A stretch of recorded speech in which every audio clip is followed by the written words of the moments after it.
Aí de lá, depois do culto, o pastor Cláudio me trouxe aqui, né? Para conhecer, estava nos toques finais. Mas glória a Deus. Está digna do povo de Deus, amém?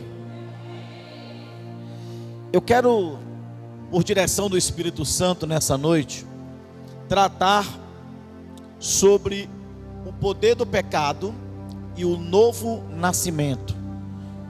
Eu quero falar sobre o pecado e o novo nascimento de uma forma mais sucinta possível, porque esse assunto é um assunto muito complexo. É um assunto que diz respeito à nossa vida diária com Deus. Vocês estão conseguindo me ouvir bem? Fala, porque para a gente que está aqui no altar fica voltando o eco, né?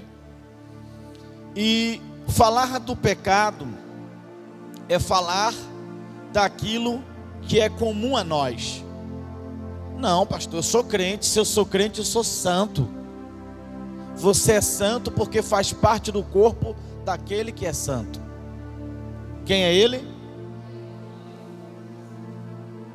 Mas nós fomos concebidos em pecados, e do mesmo modo que fomos concebidos em pecados, vivemos pecando até o dia de encontrar Jesus. Aí depois a gente encontra Jesus, e quando a gente encontra Jesus, o sangue dele nos purifica de todo pecado, e aí a gente para de pecar. É isso? Não. Então, de todo modo, falar de pecado é falar de algo que é intrínseco ao ser humano, mesmo depois da conversão. Amém? Que bom seria se quando a gente aceitasse Jesus, o pecado fosse aniquilado de nossa vida. Assim nossos filhos não teriam problemas, nós não teríamos problemas. Aceitou Jesus, está tudo uma maravilha, é só vitória. Como muitos têm um chavão cristão, só vitória. Nós temos vitória em Cristo Jesus, porque sabemos que apesar de todas as dores, aflições, de todas as adversidades que nós passamos aqui na terra, um dia seremos como Ele é, estaremos aonde Ele está, viveremos como Ele vive, e seremos seres eternos na presença de Deus. Então isso é vitória para nós. Vitória não é o carro novo, vitória não é a empresa, vitória é viver no Senhor, e quando Jesus voltar, ser achado nele. Mas para a gente ter uma caminhada cristã saudável, uma caminhada cristã que agrade a Deus, precisamos conhecer aquilo que tanto nos persegue, aquilo que é o nosso calcanhar de Aquiles, que é o pecado. A melhor maneira de se vencer o inimigo é conhecer as estratégias do inimigo. Como que o pecado atua em nossa vida? Qual prejuízo o pecado causou dentro de nós? E como o pecado continua nos influenciando depois da gente já ter aceitado Jesus? Essa é a pergunta que precisa ser respondida, pastor. Porque no momento em que nós entendermos como o pecado opera em nós, e conhecermos qual o antídoto para o pecado, certamente venceremos ele diariamente, com um pouco mais de facilidade. Mas antes, nós precisamos compreender algumas realidades, antes de adentrar no assunto pecado. Abra sua Bíblia, no livro de 1 Tessalonicenses.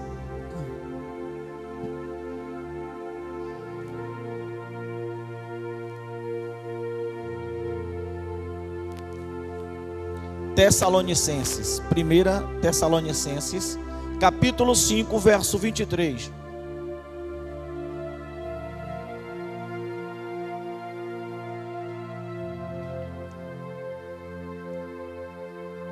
Quem achou diz amém. Presta atenção nos detalhes. Quando lê a Bíblia, não leia correndo. Presta atenção nos detalhes. Existe uma coisa chamada entrelinhas, ou por trás da palavra. Você lê uma coisa, mas quando você busca do Espírito, você vê que tem algo mais por trás daquela palavra. Diz assim a palavra de Deus: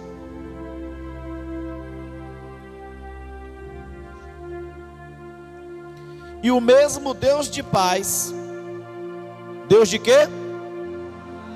vos santifique em tudo, e todo o vosso espírito e alma e corpo sejam plenamente conservados e irrepreensíveis para a vinda de nosso Senhor Jesus Cristo. Presta atenção. Oi? 1 Tessalonicenses 5:23. Eu não falei não? Oh Deus, me perdoe, igreja. Então vamos de novo. 1 Tessalonicenses 5:23. Me perdoe. Quem tem caneta, tome nota, porque são coisas. Tem textos e textos da Bíblia, mas tem texto na Bíblia que é divisor de água na sua vida. Tem textos que eu chamo de chave bíblica. Por que chave bíblica? Porque são chaves para o princípio de uma vida cristã saudável. E esse é um deles. O texto diz: e o mesmo Deus de paz vos santifique em tudo, e todo o vosso espírito e alma e corpo sejam plenamente conservados e irrepreensíveis para a vinda de nosso Senhor Jesus Cristo. Ele está falando da vinda de Jesus, mas ele também está falando de como o homem é feito. Ele está dizendo aqui que o homem tem espírito, alma e corpo. Está falando da tricotomia. Mas ele também está dizendo que o homem está em pecado e precisa ser santificado, porque o texto começa dizendo: e o Deus de paz vos santifique. Quem santifica o homem? Não é o próprio homem. O homem só tem que dar lugar ao Espírito Santo. Quem faz a obra é o Espírito. A gente ora tanto a Deus, ora tanto a Jesus, e ora tão pouco ao Espírito Santo. Precisamos ter o conhecimento de que essa dispensação é a dispensação que o Espírito Santo está agindo em nós. Quando Deus criou o homem, Ele criou o homem à imagem e à semelhança dEle. E quando Deus estava ainda formando o caráter de Adão, passeando no jardim do Éden, aconteceu o episódio do pecado. E quando Adão peca, houve uma interrupção na formação do caráter de Adão. E ali agora Adão tem o seu caráter deformado, e o pecado ele começa a operar três coisas terríveis no homem. Obrigado, irmão. O pecado ele opera a morte do espírito. O pecado opera a corrupção da alma, e o pecado opera a contaminação da carne. Aquilo que é contaminado para nada serve. Ninguém bebe água contaminada, ninguém come carne contaminada, não é assim? Mas algo que se corrompeu pode ser regenerado. Você tem um computador, e o seu computador vem de fábrica com uma coisa chamada sistema operacional Windows ou Linux. Você tem um celular, e o seu celular também tem um sistema operacional. Se for da Apple, iOS. Se for um normal, como o meu, é o Android. Mas quando o sistema operacional do seu computador é contaminado por um aplicativo malicioso chamado vírus, quando um programa de computador maldoso entra pela internet ou através de jogo, ou de um site malicioso, é chamado de vírus. Quando o vírus contamina um computador, um celular, um tablet, o que é que acontece? Ele trabalha normal? Ele deixa de fazer aquilo, deixa de cumprir o propósito original que ele foi feito, e passa a fazer tudo errado, porque o sistema foi corrompido. Então, o dono do computador, vendo que o computador teve seu sistema corrompido, ele não vai calcular direito, ele vai ficar lento para responder. O computador vai travar em algumas situações que você vai precisar de uma resposta rápida, ele vai ser lento. E você vai precisar que ele funcione normal, e ele vai travar. Assim somos nós. Você foi feito para glorificar a Deus. O homem foi criado para ser a imagem e a semelhança de Deus. Mas porque o homem não deu ouvido apenas a Deus, mas ouviu também a voz do diabo, ele pecou, e com o pecado veio a morte. E aí Deus não pôde completar o trabalho diário que estava sendo feito, porque formar o caráter de alguém leva tempo. Perceba que Deus fez o homem com a mão, Ele fez tudo com a palavra, mas na formação do caráter Ele fazia questão de se encontrar com Adão um dia após o outro, porque para formar o caráter leva tempo. Quem aqui é pai e é mãe? Que trabalho dá a formar o caráter de um filho, não é? E às vezes você tem 3 filhos, cada um de um jeito diferente do outro. Imagina Deus. Imagina Deus.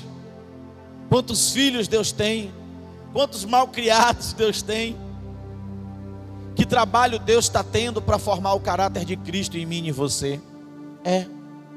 Porque para entrar no céu, eu não tenho que moldar o evangelho do meu jeito, eu tenho que me moldar do jeito de Jesus. É eu que tenho que me enquadrar no modelo do evangelho. Então só existe um padrão para entrar no céu: Jesus. Por isso que quando Jesus se batiza, uma voz sai do céu lá, bradando para todo mundo ouvir, e diz: este é o meu filho amado, em quem tenho todo o meu prazer. Todo o prazer, toda a alegria de Deus está em quem? Em Jesus. Sobrou o que para você e para mim? Nada. Você sabe quando é que sobra algo para você e para mim? Se você estiver dentro daquele a quem todo o prazer de Deus foi derramado. Aleluia. Então, se você quer ser escolhido de Deus, aceito por Deus, recebido nas mansões celestiais, precisa ser parecido com o Filho amado, em quem Ele tem todo o prazer. Amém? Então, o pecado, ele operou prejuízos em toda a essência do homem. Toda a essência do homem foi prejudicada. Eu falei que a carne para nada serve, a carne foi contaminada. Eu falei que a alma do homem, ela foi corrompida, igual um sistema operacional de computador. Mas aí acontece que quando o seu computador dá um defeito, você chama um técnico, sim ou não? Aquele que sabe consertar, amém, mas geralmente a gente chama um técnico. Esse técnico vem, coloca um CD, coloca o pendrive, ou faz um download, e aí ele vai formatar o seu computador ou o seu celular. O que é formatar? Dar nova forma. Formatar é dar forma outra vez. Interessante. O Espírito Santo faz a mesma coisa em nós. Ele regenera. E o que é regenerar? Gerar outra vez. Aleluia. Coisa linda. Coisa linda.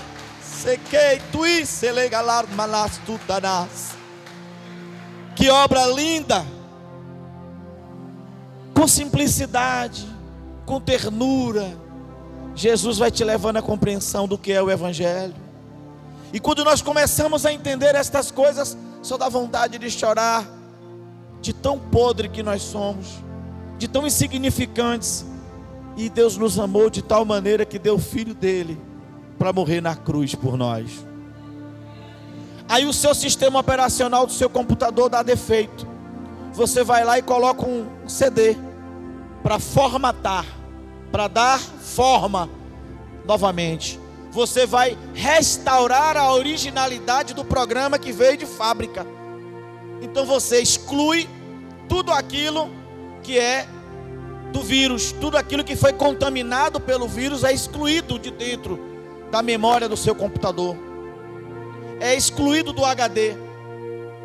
Seu processador agora ele está livre para processar as informações originais de fábrica. Eu estou fazendo um paralelo em uma linguagem que a gente comece a entender como funciona o pecado, para que eu entenda como funciona a salvação, para que eu entenda do que eu preciso para ser feliz com Jesus. Aí agora o sistema operacional foi corrompido, você já está formatando. Se exclui tudo, vai tirar aquele sistema corrompido e vai instalar um sistema operacional novo.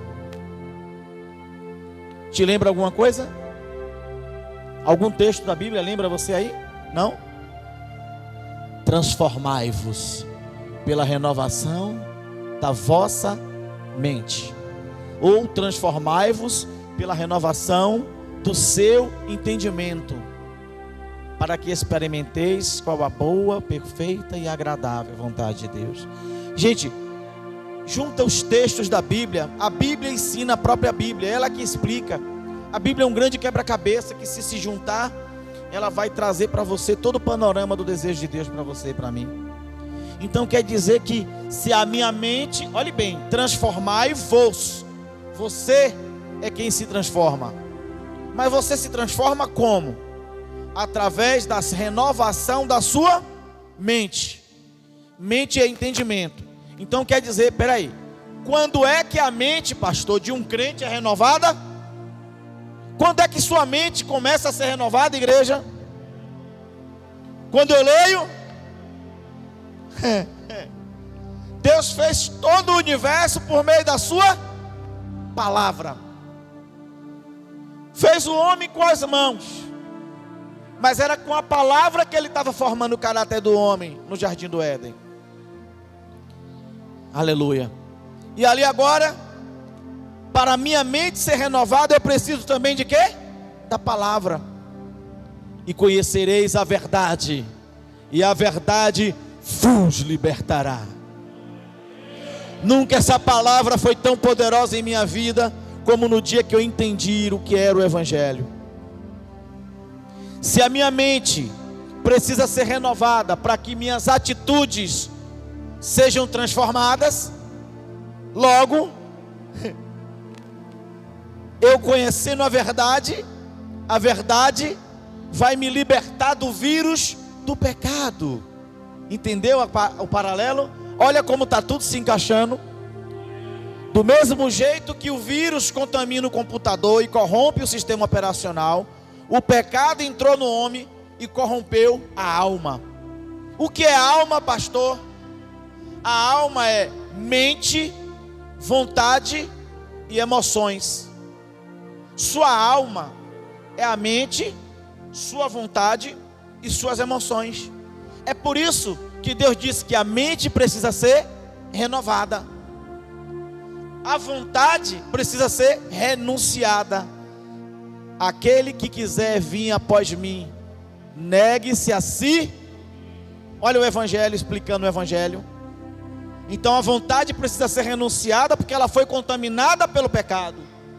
A mente precisa ser renovada, porque ela foi corrompida pelo pecado. Aleluia, glória. E as emoções, pastor? A Bíblia diz que nós devemos ter domínio próprio. Irai-vos e não pequeis. A palavra branda acalma o furor. Então significa que o homem precisa controlar suas emoções. Contra as emoções, Deus nos deu domínio próprio. Aleluia. Então você vai percebendo que o pecado, ele corrompeu o homem em uma profundidade inimaginável. Ele prejudicou para sempre a sua carne. Nossa carne foi contaminada, para nada serve. Acabou, é inimiga de Deus, é inimiga do Espírito. A carne luta contra o Espírito e o Espírito luta contra a carne. Você vai receber uma carne nova no dia da redenção, quando Jesus vier. Amém. Quem está entendendo tudo que está sendo dito? Mas a sua alma ainda está contaminada. Você saiu do mundo, veio para a igreja, mas o mundo ainda não saiu de dentro de você. Dá trabalho ser crente. Mas quando a gente entende isso, a gente dá um pontapé no cão. A Bíblia claramente está nos dizendo nesse texto que o Deus de paz nos santifique em todo. Vamos ler de novo? Para ver como ele faz mais sentido na medida que a gente já explicou tudo isso. e o mesmo Deus de paz vos santifique em tudo. Por que em tudo? Eu preciso ser santificado em tudo. A santificação do homem é no espírito, na alma, no corpo. E quando eu digo na alma, eu digo na mente, na vontade e nas emoções. Eu preciso ser santificado na mente, na vontade e nas emoções. Tá mastigadinho? Tá beleza aí? É por isso que ele diz: vos santifique em tudo. Depois ele diz: e todo o vosso espírito e alma e corpo sejam plenamente conservados. O que é conservar uma coisa? Quando uma coisa está conservada, ela está mantida de maneira original. Você pega alguma coisa que você gosta de alimento, você bota em conserva. Aquele alimento em conserva é para quê? Já está dizendo, conservar, para ele não se deteriorar, para que não venha a perecer, para que não venha por isso que a gente chama alimento perecível, né? O alimento é perecível, mas se você guarda ele de uma forma que protege, é chamado conserva. Então ele está dizendo que o seu espírito seja conservado em santidade, que sua alma seja conservada em santidade, e que a sua carne, o seu corpo, um dia venha alcançar a redenção, mas que até lá você consiga dominar o seu corpo, para que o seu corpo seja o templo do Espírito Santo, e que o seu corpo seja instrumento de culto racional a Deus, como diz a Bíblia. A Bíblia não fala sobre que nós devemos oferecer o corpo como sacrifício vivo e agradável e santo a Deus, não é assim? Perdoe se eu troquei um pouquinho a palavra, mas é isso, porque o seu corpo precisa prestar culto racional a Deus. Mas vamos lá, próximo texto para a gente compreender melhor. Hebreus 2, 3. Hebreus capítulo 2, verso 3.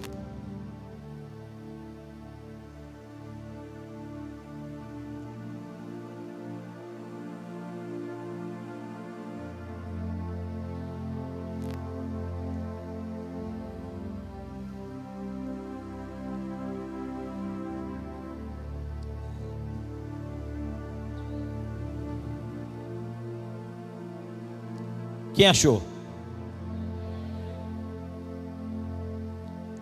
Como escaparemos nós, se não atentarmos para uma, junto comigo, tão grande salvação,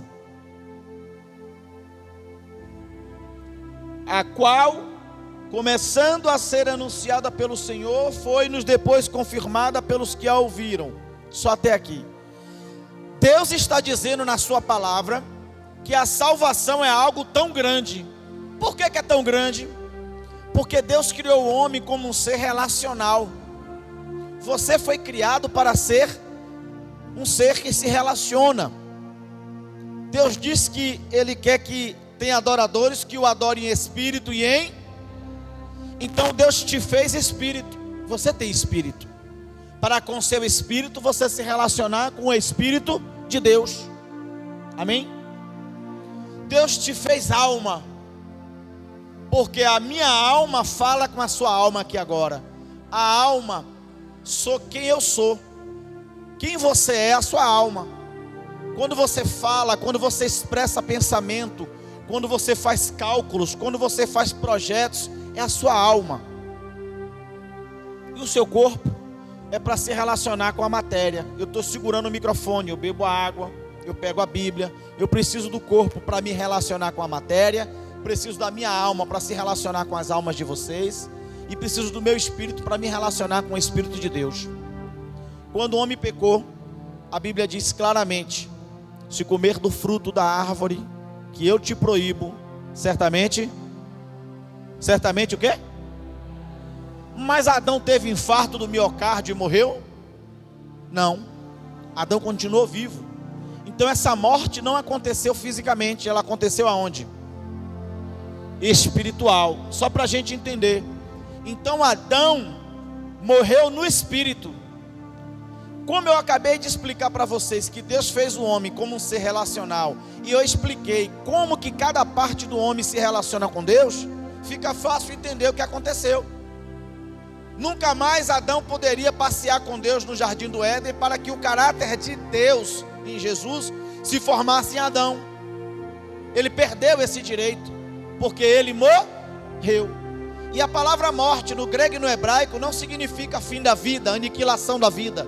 Morte só significa uma coisa: separação. Quando seu familiar morreu, sua mãe, seu pai morreu, seu avô morreu, ele se separou de se relacionar com você fisicamente. Você não tem mais contato com aquela pessoa. Então morte é separação. Mas quando Adão pecou, o espírito de Adão morreu, e nunca mais o homem, a partir daquele momento, se relacionaria com Deus face a face. Triste isso, né? Mas é isso que o pecado faz, mesmo você já sendo crente na sua vida. Vossos pecados fazem separação entre vós e o vosso Deus. Isso é sério. É por isso que eu falei a vocês no começo que eu ia tratar sobre o poder do pecado e o novo nascimento. O pecado tem poder? Tem. Destruidor, avassalador. Mas quando nós conhecemos o poder da graça, do pela graça sois salvo, aleluia, tudo isso muda. A gente lida com o pecado de uma forma diferente. Então a salvação é algo grande. Eu queria que vocês lessem comigo Gênesis 2.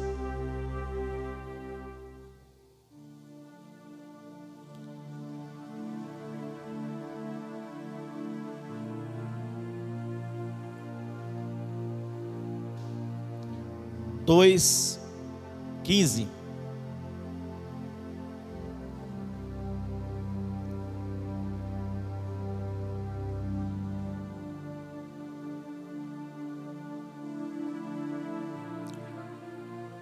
Achou? Diz amém.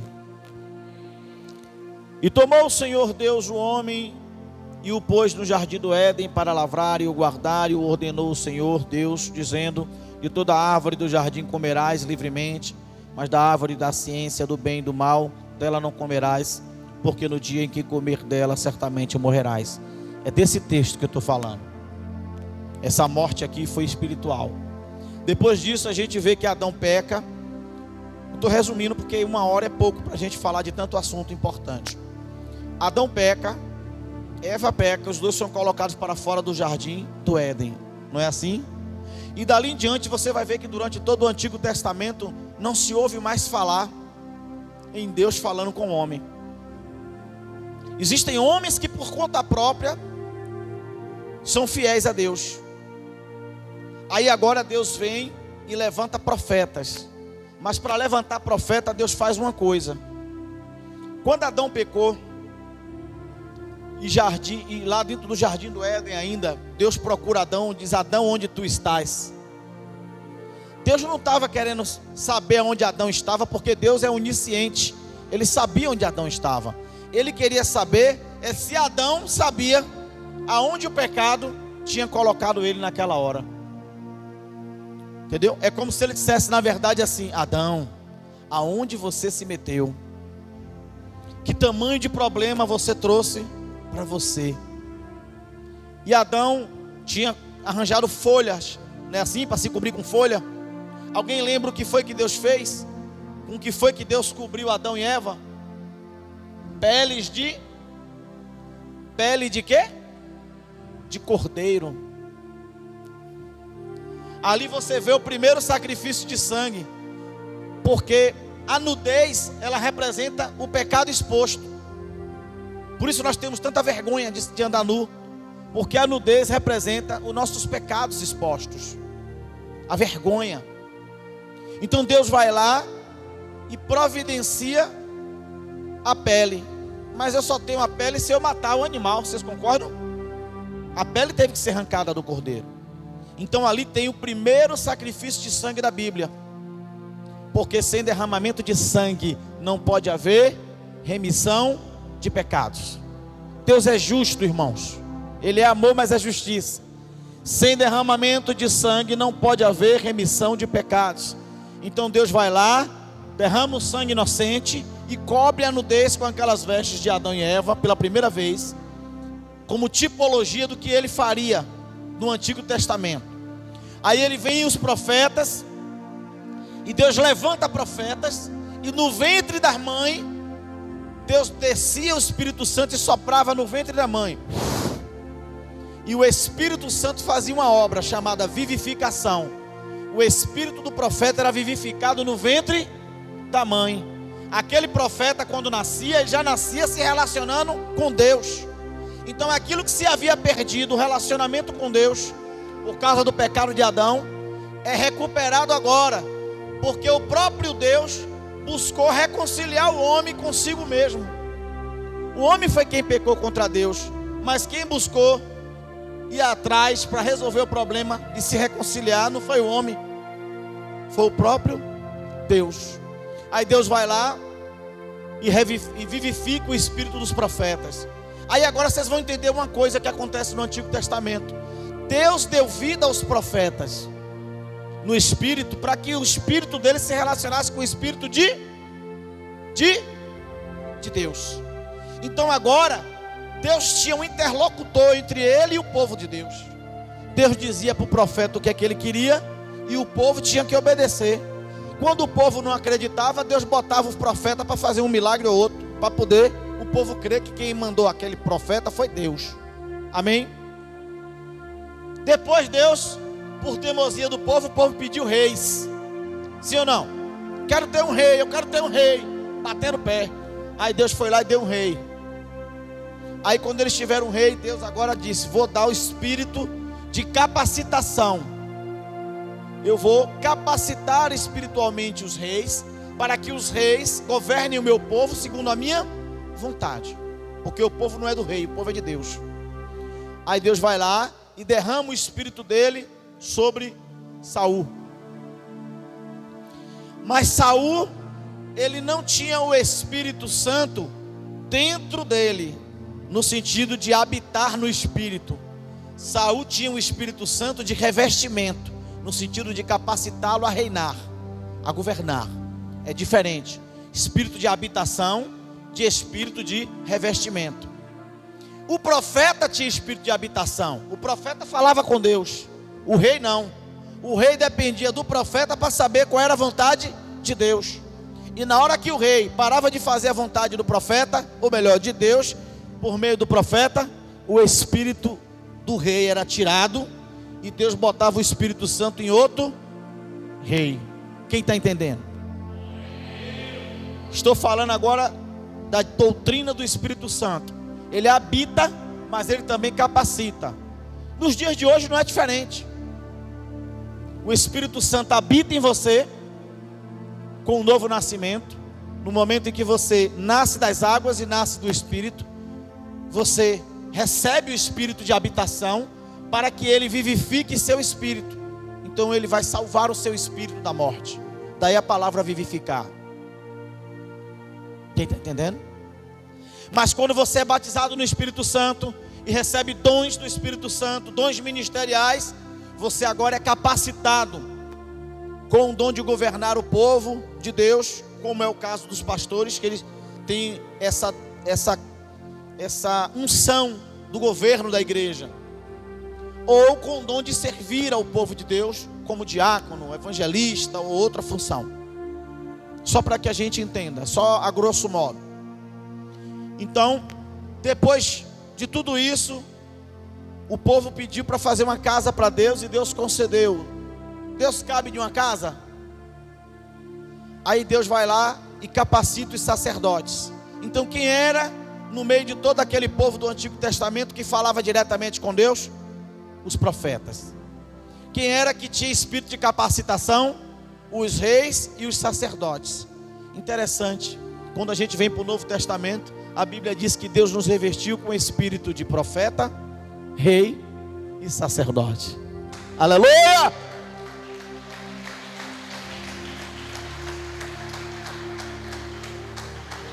Percebe? A Bíblia explica a própria Bíblia. É a Bíblia que explica a Bíblia, não somos nós.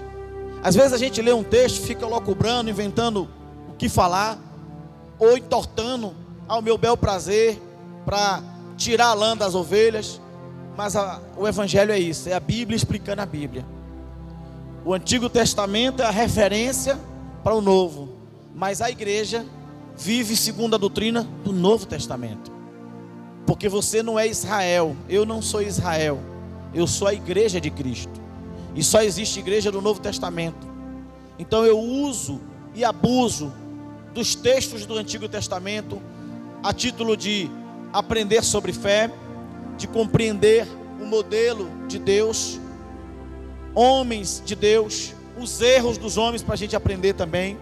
A gente vai tirar lições preciosas do Antigo Testamento, mas a doutrina da igreja está no Novo Testamento, a partir de Atos dos Apóstolos e o Evangelho.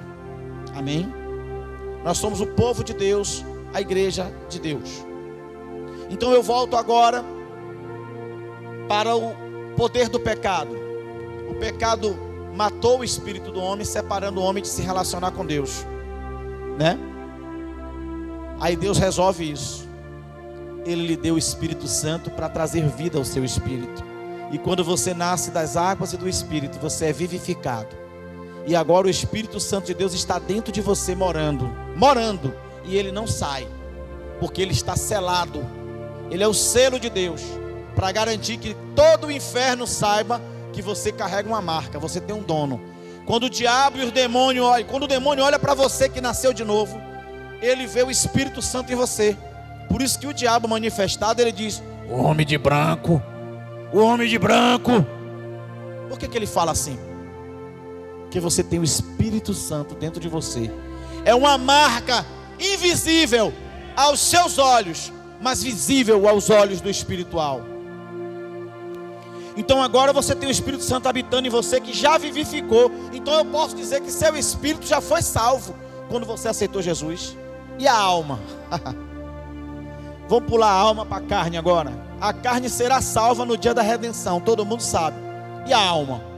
A alma está sendo salva um dia após o outro, de fé em fé e de glória em glória. Por isso a salvação é algo tão grande, porque tem muitos parâmetros para ser resolvido, muitos porquês para ser resolvido. A alma, ela precisa ser gerada outra vez, porque sua alma foi feita originalmente para que você fosse a imagem e a semelhança de Deus.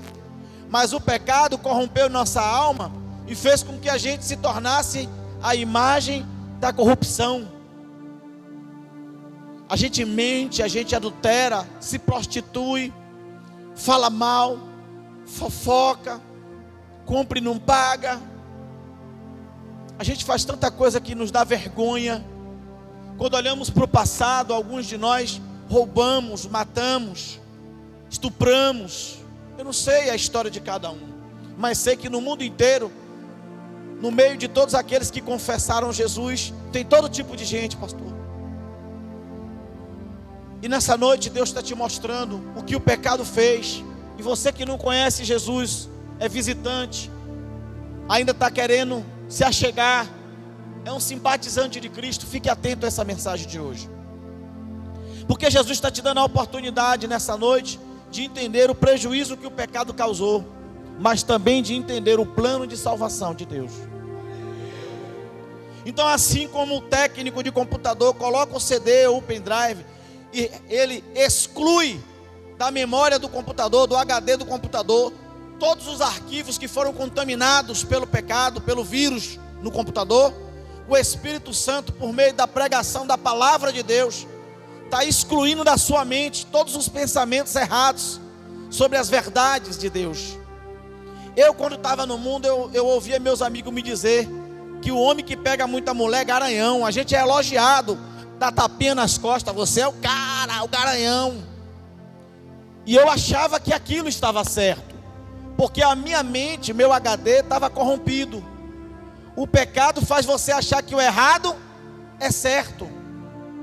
E o pecado, ele entra na cultura, ele entra na educação, ele entra na política, ele entra em todos os setores da sociedade, a fim de fazer você achar que o errado é certo. E diga de passagem, nós nunca vivemos tempos tão difíceis como os de agora, de inversão de valores. porque ele entra em todas as esferas da sociedade. Ele corrompe nossos filhos desde pequeno na sociedade por meio da educação. Ele nos corrompe, jovens, adultos e crianças, pela televisão. Eu não estou dizendo que televisão é pecado, não. Eu estou dizendo que até as programações de filmes, de novela, é para estar nos estimulando a achar normal aquilo que é errado.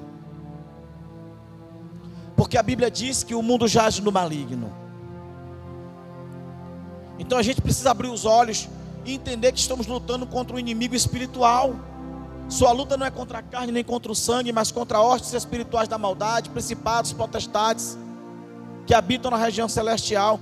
O mal é a essência do mal, é espiritual, que você não vê, mas que você sofre as consequências. Então, irmãos, é hora de mudar. É hora de dizer sim para Jesus, renovar a aliança, parar de cometer pecados, se render a Cristo, compreender o Evangelho da salvação. Sua alma está sendo regenerada pelo Espírito Santo. O que é regenerar? Gerar outra vez. Só que agora você precisa ser formatado com o sistema operacional original de fábrica.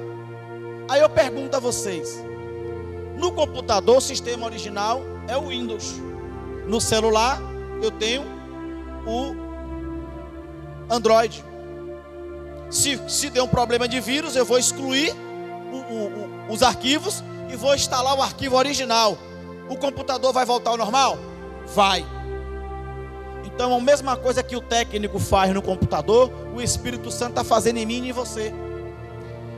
Por meio da pregação da palavra, por meio de você vir todo dia para a igreja, por meio de você orar, por meio de você jejuar, participar das campanhas de oração da igreja, de ouvir o profeta de Deus, de ouvir mensagens, de se concentrar naquilo que é de Deus. Deus está renovando sua mente, tirando os arquivos velhos e colocando arquivos novos. Você está voltando ao original, e o seu modelo original é Jesus. Então o Espírito Santo está te gerando outra vez, mas não mais no ventre da sua mãe. Você foi gerado no ventre da sua mãe durante 9 meses. Agora Deus está te gerando no ventre da igreja, porque a igreja é simbolizada na Bíblia como uma mulher, não é? A igreja não é a noiva do Cordeiro, portanto a igreja representa uma mulher. Aleluia. Você e eu, quando estamos vindo à igreja, nós somos a igreja e estamos vindo à congregação, na verdade. E como igreja gloriosa de Jesus, nós somos gerados no ventre da igreja pelo Espírito Santo, porque de fé em fé e de glória em glória, cada vez que você vem para um culto, por isso que é importante não faltar culto, que não existe congregar em casa. Cada vez que eu venho num culto, eu sou fortalecido. Cada vez que eu venho no culto, eu recebo uma mensagem de fé e esperança. Cada vez que eu venho no culto, eu recebo uma exortação. Eu recebo uma chamada no eixo da parte do Espírito Santo. E aquilo que estava na minha mente, cauterizado, aquele pecado que eu já estava cometendo, achando que era normal, eu começo a entender que está errado. E sou convencido pelo Espírito Santo, porque o papel do Espírito Santo é convencer o homem do pecado, da justiça e do juízo. E quando o Espírito Santo me convence disso, eu saio do feitiço. É porque o pecado nos enfeitiça.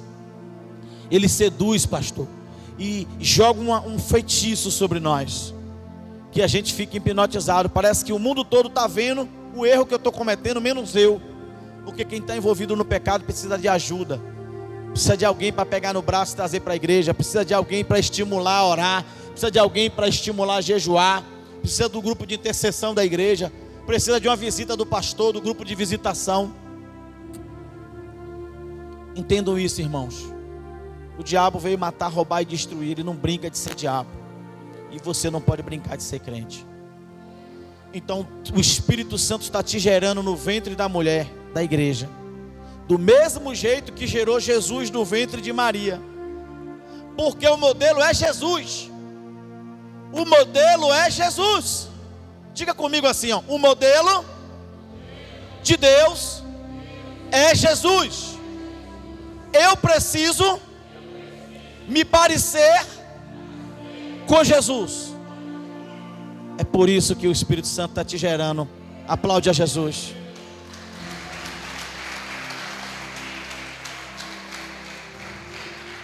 Louvado seja Deus. O Espírito Santo precisa ser adorado. O Espírito Santo precisa que você converse mais com Ele. Ore mais. Espírito Santo me socorre. Espírito Santo me convença do pecado. Espírito Santo me batiza com o Espírito Santo. Espírito Santo me faça nascer de novo. Ore, clame, chore. Espírito Santo me ajuda a me libertar desse pecado. Espírito Santo me ajuda a seguir o modelo de Deus, porque eu quero entrar no céu, eu não quero ir para o inferno. Espírito Santo me ajuda.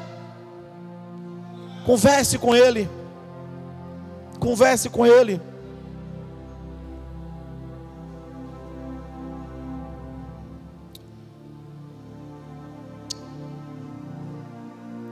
Glória a Deus.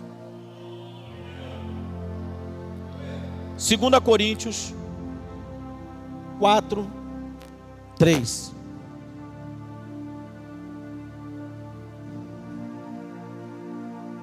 Já estamos encerrando. Não é pelo muito falar.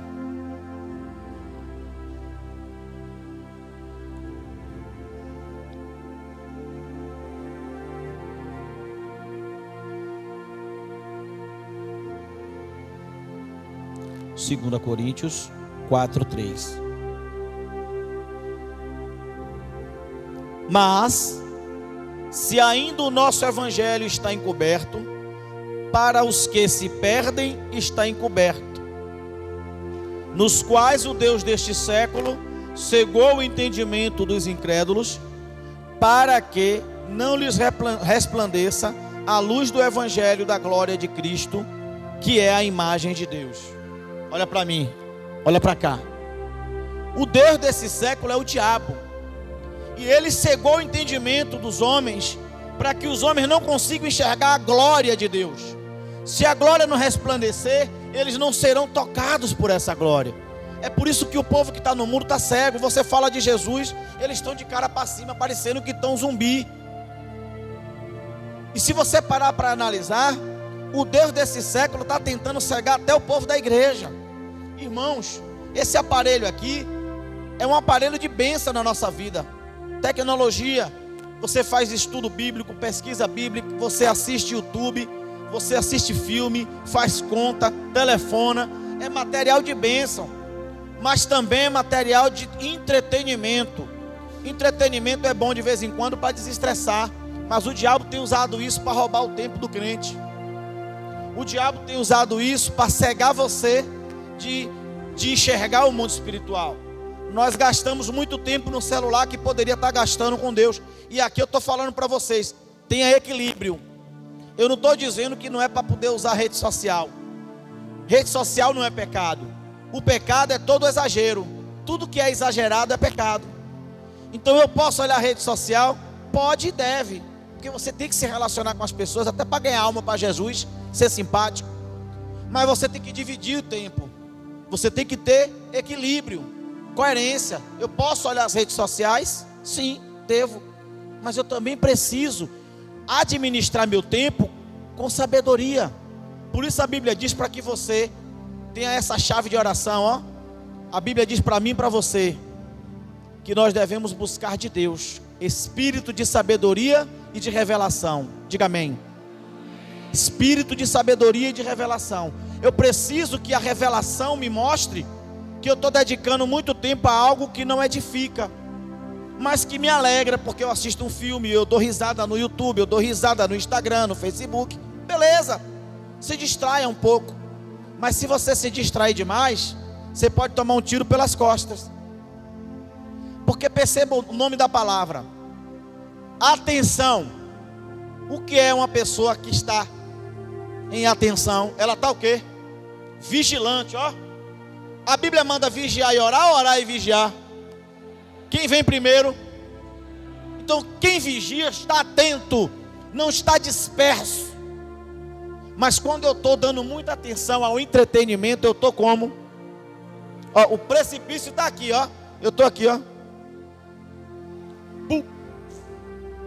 Caiu uma jaca. caiu uma jaca. A jaca é você. E a queda, feliz de você seria que só fosse uma queda dessa aqui. A queda espiritual, irmãos, pode ser uma queda sem volta. Quantos caíram espiritualmente porque estavam dispersos? Quantos caíram porque estavam atrás de entretenimento? Então o Deus desse século quer te cegar por meio do entretenimento. Olhe o entretenimento, mas peça sabedoria a Deus e revelação para que você também busque a Deus. Use o celular para ler a Bíblia, use o celular para assistir estudos no YouTube, tem tanto estudo bom. Faça um curso EAD, use o celular de forma que te edifique. Porque dá, não dá, pastor? Então, irmãos, o Deus desse século quer te cegar. Vamos para o outro texto. Efésios 2, 1.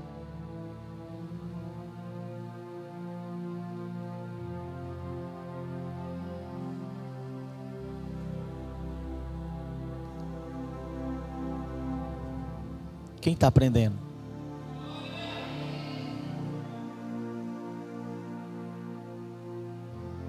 Olha que texto maravilhoso. Aleluia. Diz assim, quem achou? E vos, completa aí para mim, e vos vivificou, estando vós mortos em vossas ofensas e pecados, em que em outro tempo andava segundo o curso desse mundo, segundo o príncipe da potestade do ar, do espírito que agora opera nos filhos da desobediência, entre os quais todos nós aqui da igreja antes andávamos nos desejos da nossa carne, fazendo a vontade da carne e dos pensamentos, e éramos por natureza filhos da ira, como outros também o são. Mas Deus, que é riquíssimo em misericórdia, pelo seu muito amor com que nos amou, estando nós ainda mortos nas nossas ofensas, nos vivificou, glória a Deus, juntamente com Cristo. Pela graça sois salvos. Aplaude a Jesus.